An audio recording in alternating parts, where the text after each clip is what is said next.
Dans cette vidéo, je vais te montrer que lorsque tu as un triangle rectangle, tu vas être capable de calculer la longueur d'un côté en utilisant le cosinus d'un des angles aigus du triangle. Alors dans la situation que tu as sous les yeux, nous ce qu'on veut, c'est calculer la longueur du côté AB. Alors toi tu es capable dans un triangle rectangle, depuis un petit moment maintenant, de trouver la longueur d'un côté, à condition de connaître la longueur des deux autres côtés et en utilisant la propriété de Pythagore. Eh bien, je vais te montrer que tu vas pouvoir quand même y arriver en ne connaissant que la longueur d'un seul côté et la mesure d'un angle, en utilisant le cosinus de cet angle. Alors je te montre, ici tu as un angle de 40 degrés, donc première chose, tu vas, grâce à ta calculatrice, trouver la valeur du cosinus de 40 degrés. Voilà. Alors comme très souvent, lorsque tu calcules un cosinus, le résultat n'est pas un nombre décimal, c'est un nombre dont l'écriture décimale ne se termine jamais, donc je t'ai mis une valeur approchée, c'est à peu près 0,8. Alors en quoi ça va nous aider ça, à calculer la longueur du côté AB? Eh bien il faut te souvenir que ce qu'on appelle le cosinus d'un angle, c'est simplement le résultat d'une division en fait.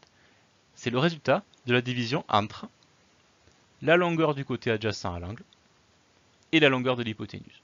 Voilà, tout simplement. Et donc ce que je te propose, c'est d'écrire cette division qui fait 0,8. Ici, c'est la longueur AB divisée par la longueur BC. Voilà. La longueur AB divisée par 8, ça doit faire, alors à peu près pour l'instant, à peu près 0,8. Et bien à partir de là, tu vas être capable de calculer la longueur AB. Donc ou bien pour toi ici, l'opération est évidente pour calculer AB dans ce cas, vas-y, il ne faut pas t'en priver. Ou alors quand tu es ici, tu as un doute, tu ne sais pas comment faire. Dans ce cas, ce que je te propose, c'est de te servir d'un modèle, mais un modèle beaucoup plus simple que celui-là. Tu as une division ici, tu t'en prends une, toujours la même, par exemple 10 divisé par 2, ça fait 5. Voilà, tu t'en prends une comme modèle. Et tu te dis, voilà, moi dans ma division, c'est AB que je veux calculer. Dans mon modèle, c'est comme si je voulais calculer 10. Comment est-ce que j'aurais fait pour trouver 10 avec 5 et 2? Tu les aurais multipliés, tu aurais fait 2 fois 5. Et bien ici, tu vas faire pareil, tu vas faire 8 fois 0,8. Voilà, AB c'est 8 fois 0,8. C'est égal à 6,4 cm. Voilà, ça c'est pour le principe. Maintenant, il y a une petite maladresse dans ce que je t'ai dit. On va l'améliorer tout de suite. La maladresse, elle est dès le départ.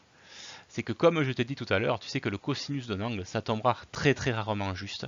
Et donc prendre une valeur approchée ici, c'est maladroit parce que ça veut dire que dans tous nos calculs, il y a une approximation. Donc on va améliorer ça. Et ce que je te propose, c'est de ne plus calculer une valeur approchée du cosinus.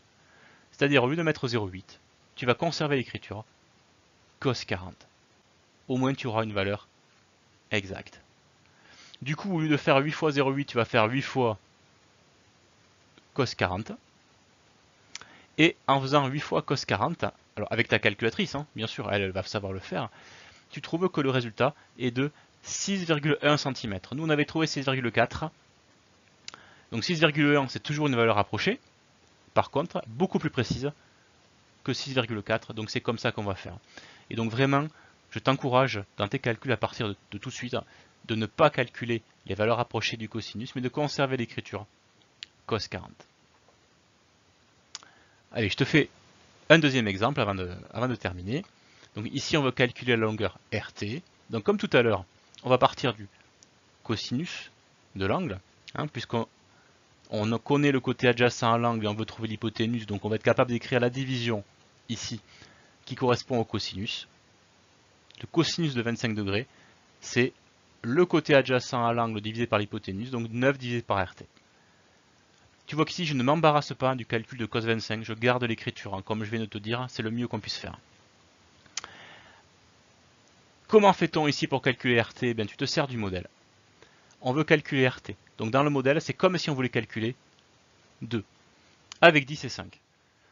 Donc ici, pas question de faire 10 fois 5 comme tout à l'heure, ça ferait 50. Mais pour trouver 2, on va faire 10 divisé par 5. Donc ici, on se sert du modèle et on fait 9 divisé par cos 25. Voilà. Et on trouve approximativement 9,9 cm pour la longueur IJ.